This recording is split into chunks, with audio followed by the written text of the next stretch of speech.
bendiga, mis hermanos. Continuamos aprendiendo a través del libro de los Hechos. Veamos lo que nos dice los versículos 17 y 18 de este capítulo 5. El sumo sacerdote y todos los que estaban de su parte, es decir, los de la secta de los saduceos, reaccionaron llenos de celos y aprendieron a los apóstoles y los echaron a la cárcel del pueblo. Podemos notar en estos versículos que Caifás, el sumo sacerdote, y los saduceos todavía estaban al frente de la persecución. Recordemos que los fariseos fueron los que dirigieron la persecución contra el Señor Jesucristo, pero fueron los saduceos quienes dirigieron la persecución contra la iglesia primitiva, ya que ellos rechazaban la resurrección. Y el tema principal de los apóstoles era la resurrección de Jesucristo. Por eso se llenaron de celos por causa del gran éxito de la obra de los apóstoles. Muchos obedecieron el evangelio y posiblemente algunos de los sacerdotes. Pero por esta causa los saduceos estaban enfurecidos contra los apóstoles, los cuales son arrestados por segunda vez y puestos en la cárcel pública. Sigamos viendo, versículo 19 al 20. Pero en la noche un ángel del Señor llegó y abrió las puertas de la cárcel. Cuando ellos salieron, el ángel les dijo: vayan al templo y anuncien al pueblo todas las enseñanzas acerca de esta vida. Obsérvese el pero, que tantas veces indica la intervención del Señor en pro de los siervos. Las fuerzas del diablo obraban en contra de los apóstoles, pero las fuerzas de Dios obraban en su favor. También notemos algo muy importante en este versículo 19. Dice un ángel del Señor, no dice el ángel del Señor. El ángel del Señor en el Antiguo Testamento no era otro que el mismo Señor Jesucristo antes de su encarnación. Y sabemos que ahora Él está en la gloria y a la diestra de Dios. Es interesante ver también que en este versículo que el Señor puede abrir cualquier cárcel del enemigo que nos detenga. Aquí la cárcel vacía nos recuerda la tumba vacía.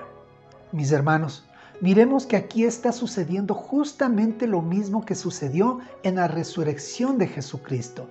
La piedra no fue retirada para que pudieran salir. Él ya había salido cuando se corrió la piedra de la tumba. La piedra se corrió para dejar entrar a aquellos que estaban afuera, como ocurrió aquí en esta ocasión. Seguramente esta experiencia fortaleció aún más la fe de los apóstoles, porque podían reconocer que nadie ni nada podía impedir que continuaran su obra. Ellos no fueron sueltos para su seguridad. Salen de un lugar de peligro para entrar en otro. No deberían esconderse o huir, sino volver al lugar más público en un lugar peligroso para ellos. Cuando Dios nos libra de la cárcel, o sea, de nuestras aflicciones o dificultades, lo hace para que podamos servirle. Los ángeles no predican el evangelio a la gente.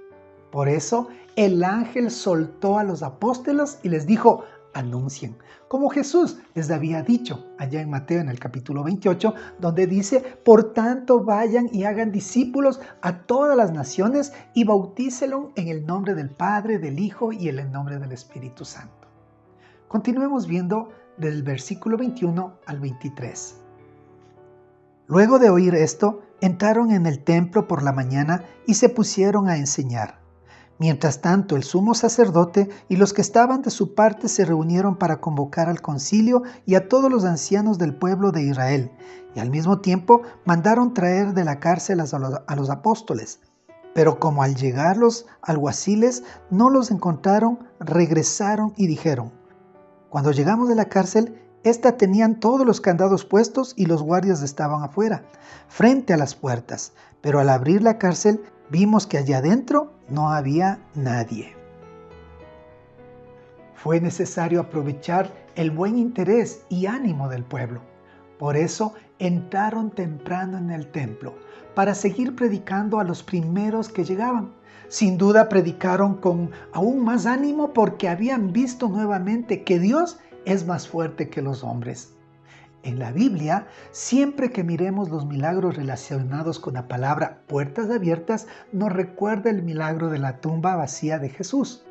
En el caso de los guardias no había negligencia o descuido. La cárcel estaba cerrada y los guardias estaban de pie ante las puertas.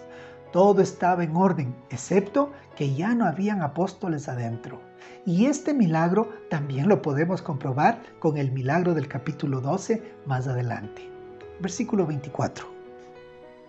Al oír esto, el sumo sacerdote, el jefe de la guardia del templo y los principales sacerdotes no lograban entender en qué pararía todo esto.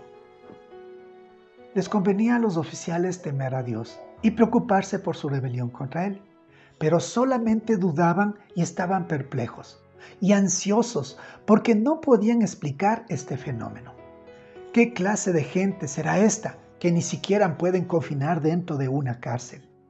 Pero, ¿cómo es posible que estuvieran perplejos después de admitir el milagro de la curación del cojo? Y después de saber de los muchos otros milagros que ya habíamos visto anteriormente, que se requiere para que tales hombres dejen de dudar. En su ciega rebelión persistían en luchar contra Dios. Aunque su corazón estuviera lleno de dudas, obviamente tenían el corazón endurecido y la conciencia cauterizada. Versículo 25 y 26. Pero llegó otro y les dijo: escuchen, los hombres que ustedes metieron a la cárcel están ahora en el templo, impartiendo enseñanzas al pueblo. Entonces el jefe de la guardia se fue con los alguaciles y los aprendieron, aunque sin violencia, porque temían que el pueblo los apedreara.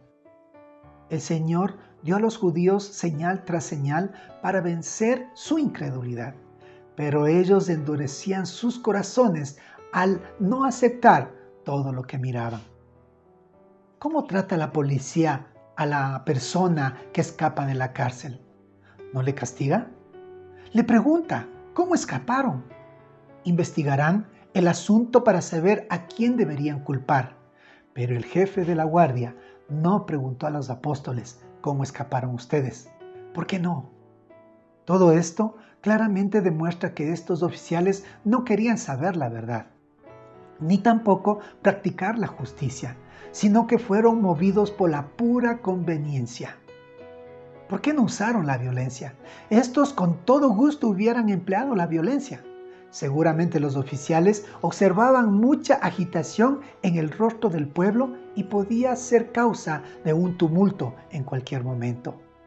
Dios había puesto en libertad a los apóstoles y los gobernantes se atreven a prenderles otra vez. Es un milagro que no hubiera un alboroto. Versículo 27 al 29. Cuando los llevaron y los presentaron ante el concilio, el sumo sacerdote les dijo: ¿acaso no les dimos órdenes estrictas de no enseñar en ese nombre? Ahora han llenado a Jerusalén de su doctrina y quieren culparnos de la muerte de ese hombre. ¿Cómo aborrecían a Jesús? No querían ni siquiera pronunciar su nombre. Dicen ese nombre y ese hombre. No querían ensuciarse su boca con el nombre de Jesús. Al mirar el versículo 28, encontramos dos tipos de acusaciones. La primera, desobedecieron al concilio. Y la segunda, culparon al concilio de haber derramado sangre inocente. La primera, cuando desobedecen al concilio, Pedro glorifica el nombre de Jesús. Pero los oficiales ni siquiera quieren pronunciar el nombre de Jesús diciendo este hombre. Esta es la actitud común del pecador. No quiere que nadie les acuse de su pecado o crimen. Con muchas ganas los judíos habían derramado sangre inocente, pero ahora están muy resentidos cuando son acusados de ello. La otra, en cuanto a la acusación que les hacen los apóstoles, estos hombres no recuerdan lo que habían dicho poco antes acerca de la sangre de Jesucristo. Recordemos, esto está en Mateo 27, versículo 25, cuando dicen, su sangre sea sobre nosotros y sobre nuestros hijos. ¿Recuerdan? ¿Por qué cambiaron de parecer? Porque cuando pronunciaron esas palabras, no se imaginaban que Jesús resucitaría de entre los muertos, sino que creían que ya estaba acabado Él para siempre. Pero la resurrección de Jesús causó un gran problema para ellos. Los acusadores ahora son acusados. No podían escapar de la sentencia de que eran culpables de la sangre de Cristo. Pero en lugar de arrepentirse y obtener el perdón de Dios, iban de mal en peor, tratando de destruir a los apóstoles de Cristo. Querían derramar más sangre inocente. Es necesario obedecer a Dios antes que a los hombres. El concilio creía esto, pero no aceptaban que la obra de los apóstoles era obediencia a Dios. Continuemos con el versículo 30 hasta el 32. El Dios de nuestros antepasados resucitó a Jesús, el mismo al que ustedes mataron y colgaron de un madero. Pero Dios, por su poder, lo ha exaltado y sentado a su derecha como príncipe y salvador, dando a Israel la oportunidad de arrepentirse y de que sean perdonados sus pecados. De esto somos testigos nosotros y también el Espíritu Santo, que Dios ha dado a quienes lo obedecen. En el versículo 30 está haciendo referencia al texto del Antiguo Testamento, cuando dice que era maldito el que colgase de un madero. Tenemos que tenerlo muy claro, mis hermanos. El Señor Jesucristo fue crucificado en una cruz. En el versículo 31 vemos que les está enseñando el Señor o dándoles una oportunidad al arrepentimiento, ya que el arrepentimiento es un mandamiento, pero también es un privilegio, es un don de Dios. Todo el proceso de nuestra obediencia a Dios es para misericordia. Es un honor, un privilegio y una bendición muy grande para cada uno de nosotros. Pongámonos a pensar, ¿cómo puede alguno resistir estos mandamientos? ¿Cómo puede mucha gente rechazar el bautismo y el perdón de Dios? Estas personas no se sintieron compungidos de corazón o heridos en la conciencia, sino profundamente ofendidos y enojados. Iban de mal en peor. Dios nos permita que nosotros podamos ser contrarios a ellos y que cuando el Señor permite tribulaciones, angustias, dolores en nuestras vidas, sepamos mantenernos firmes en Él y confiados en Él, que Él hará el milagro de la redención y el perdón de los pecados. Amén. Dios les bendiga, mis hermanos. Eres tú mi escudo.